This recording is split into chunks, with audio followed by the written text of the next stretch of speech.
Well, good morning everyone and welcome to the September 2022 garden tour. I have the garden gates open for you. It looks like Rocky is ready to join us for the garden tour. So today let's take a look at all the gardens and see how they're doing. So by far my favorite annual of the season is this rockin' deep purple salvia that we planted here at the very entrance to the garden.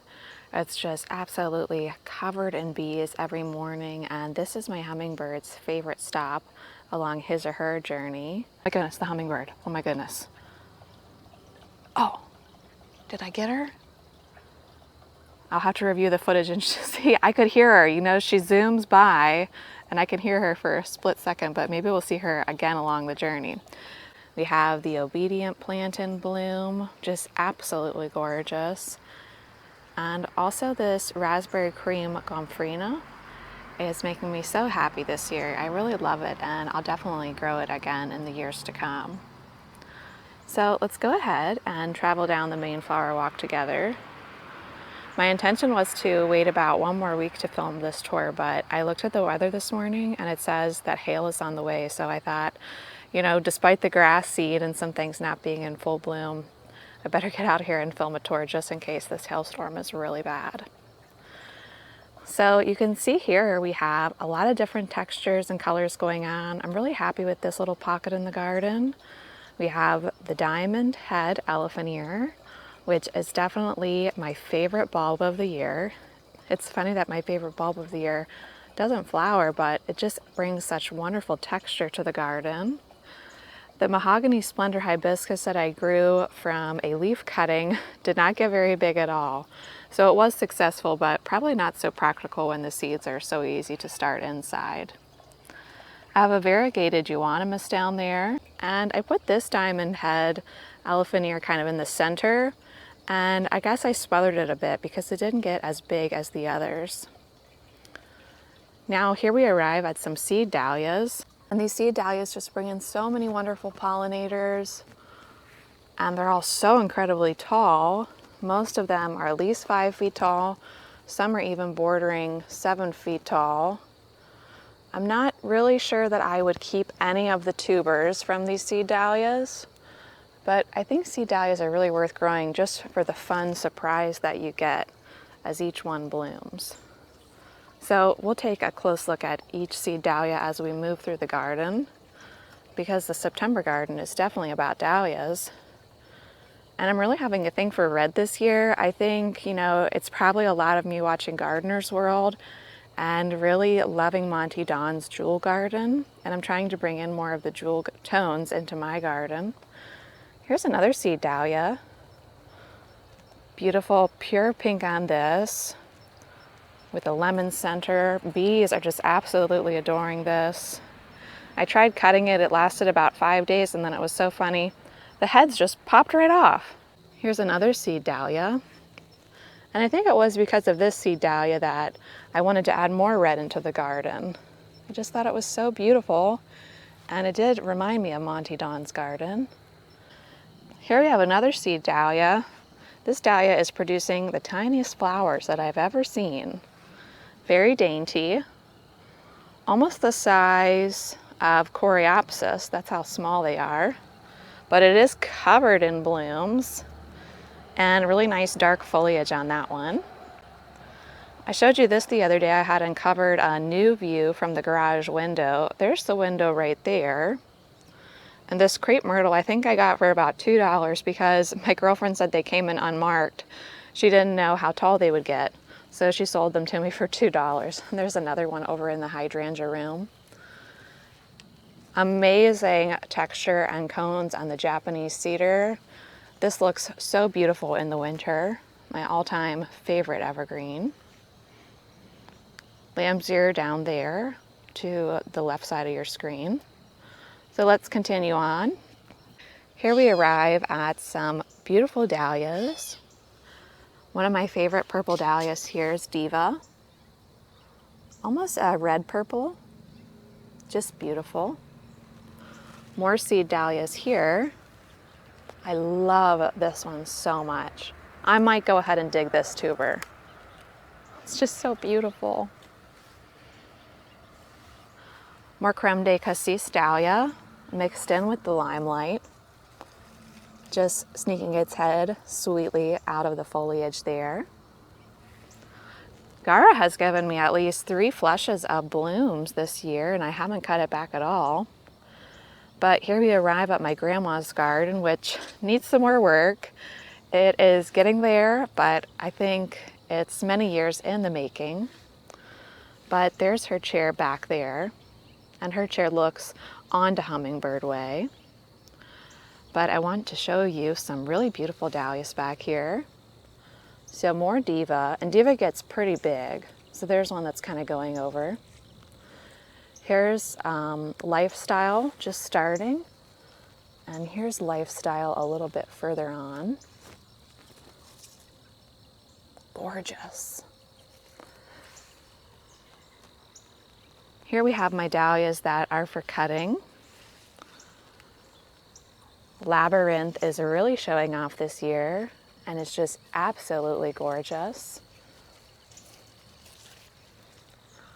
Sweet Love is right here, and I'll get a little closer as we round the corner there because I have that gomphrena planted in front of it, so it's a little bit hard to step in, and that was a mistake on my part. I'll have to remedy that next year with a better walking path. Melina Fleur is my favorite dahlia of 2022. Amazing color and fabulous vase life. Here's some more down here. I mean, look at all the colors there. Pink, orange, yellow. Right next to it, we have Myrtle's Folly. Same color palette, but I don't know, for some reason I don't like it. What do you guys think? Over here we have Creme de Cognac, which has been blooming since very early in the season. If you like these orange tones, you'll definitely be happy to purchase this tuber. I think the tuber just came 1 to a package, but so many blooms. So here we arrive at the hydrangea room, and you arrive at this garden if you enter through the other garden gate. Miscanthus Cabaret is not as happy over here because it's in kind of mostly shade really back there. Underneath the shade of a crepe myrtle, an oak, and a Macintosh apple tree. I just love the colors of fall hydrangeas, don't you?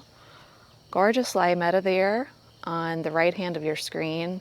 I highly recommend limetta. I picked that up at Home Depot maybe 2 years ago, and it's my favorite green hydrangea. Amazing, beautiful small bracts on limetta. Also, I think I had mentioned in the previous garden tour that I had struggled with this vanilla strawberry or strawberry Sunday hydrangea turning pink. And lo and behold, it's absolutely gorgeous and pink this year. So perhaps it just burned out other years. Maybe we got too much rain and it turned brown quickly, but absolutely gorgeous. And I can't bring myself to cut these blooms. They're just too fabulous out here in the garden. Just amazing color. And here it is right next to a crepe myrtle bloom. Isn't that delightful? But I want to show you this view because I think this is my favorite view of kind of all the different hydrangeas I have over here. This is the Haas Halo hydrangea, and here we are, it's September 25th for frame of reference for what they look like. Down below, Mini Mauvette turned kind of more of a muddy brown. Okay, but not my favorite. The red you see there in the distance is a little quick fired. And then Invincible Spirit 2 is now green. We have some dahlias in here as well. This is Creme de Cassis. And I stopped bagging the dahlias at this point. Gorgeous. And here we have the Cup and Saucer vine. All but one of my Cup and Saucer vine are doing okay, and I'll show you that as we move along. But I lost one just a few days ago. It was a really strange phenomena. It was kind of a sudden wilt of the entire plant. Reminded me almost of a clematis wilt, where it looks absolutely fine one day and the next day it's completely wilted and brown. So I removed that vine and I'll show you it.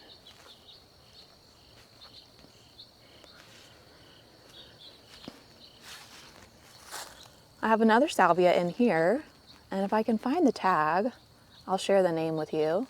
But I wanted to keep it pinks, greens, and purples over here.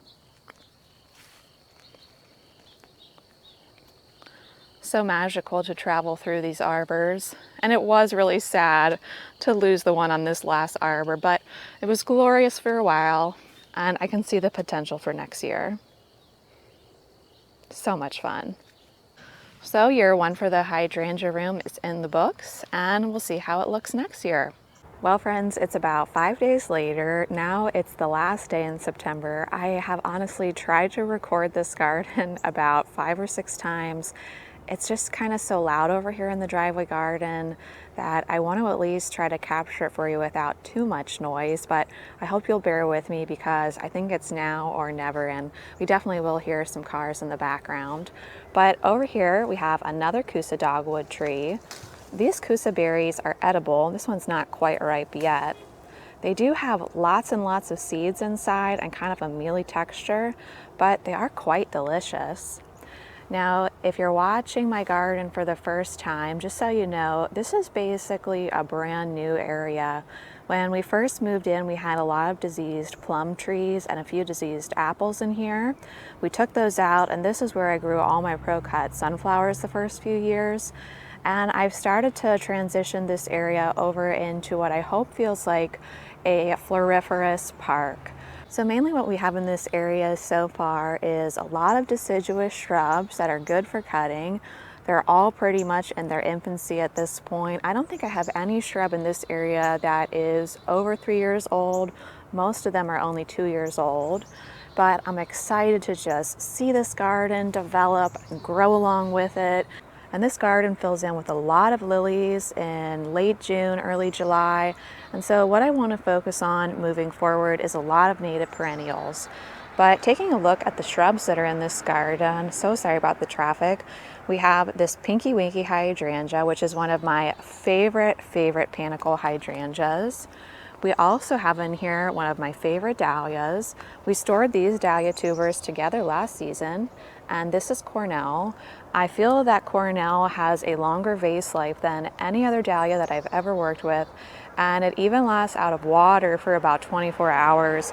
There are definitely a few noteworthy shrubs in this garden. We have a few abelias, which I love. Abelia is a semi-evergreen shrub in my area. It has these wonderful blooms, and it can also last outside of water for about a day or two, and it dries wonderfully. The leaves dry great as well. At this point, you can see I pretty much cut all the flowers from this area, so a cutting garden in the landscape is really fully dependent on what remains after the flowers have been cut, because there's probably 350 lilies in this area, and we had 2 waves of sunflowers come through. We had tulips, daffodils come through, but at this point in the season, it's really just about what remains. And I think to help kind of fill in this gap, the gap that remains after we cut all the flowers, I want to go ahead and add in some native perennials. I think that will really help us out over here. I want to share with you this beautiful shrub. This is a Pearl Glam Beautyberry. I think I've had this shrub for 3 years now, and it's really been struggling. Something really likes to eat it, and I'm not sure what. You can see the leaves there still are being eaten, but this is the first year I'm really seeing any kind of quality berry production off of that shrub. Here we have a Limelight Prime. I have these in the back of the garden as well. I think I forgot to show you the $5 garden is where I put the tricolor beech. I moved that a few weeks ago. Here is one of my favorite berry shrubs. This is called a Brandywine viburnum. The berries start off kind of a white green, transition to a light pink, then this deep pink, and then finally blue. And they last really well in the vase. When they're blue like this, they have a much shorter vase life. Earlier on, when they're pink and white, they last a really long time. And look at the amazing fall foliage on this. It looks like it would be evergreen, but in my zone 6B, it's not. Here we have that new bench from Plow and Hearth. Isn't that beautiful? I'm so thankful for this bench. I think it really adds, once again, that park-like feel. This is just our standard Limelight here. And here's where I have that astilbe that we were working with the other day. This is a pink astilbe, and you can see some of the crocosmia remains as well. Be nice to pick these seed heads too for dried flower arrangements. But let me swing us slowly this way so you can see how everything's looking.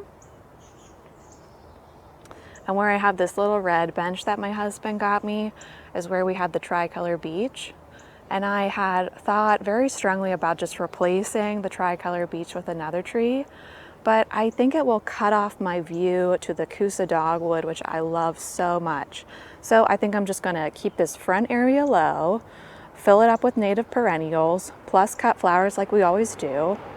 Let this back shrub border fill in, and I think, well, I hope eventually we'll have the park-like feel, but this area will feel like it belongs and makes sense with my other gardens. Well, friends, thank you so much for joining me for the September 2022 garden tour. Where has the time gone? What is your favorite plant of 2022? What did you grow that brought you a lot of joy and excitement?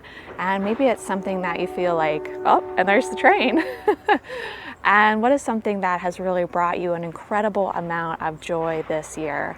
I'd love to hear all about it, and I think it will be really fun to read what other people loved growing, and then maybe we can grow some of these things together next year. But for now, I want to wish you all an absolutely wonderful day out in your gardens, and I hope to see you sometime soon. Bye!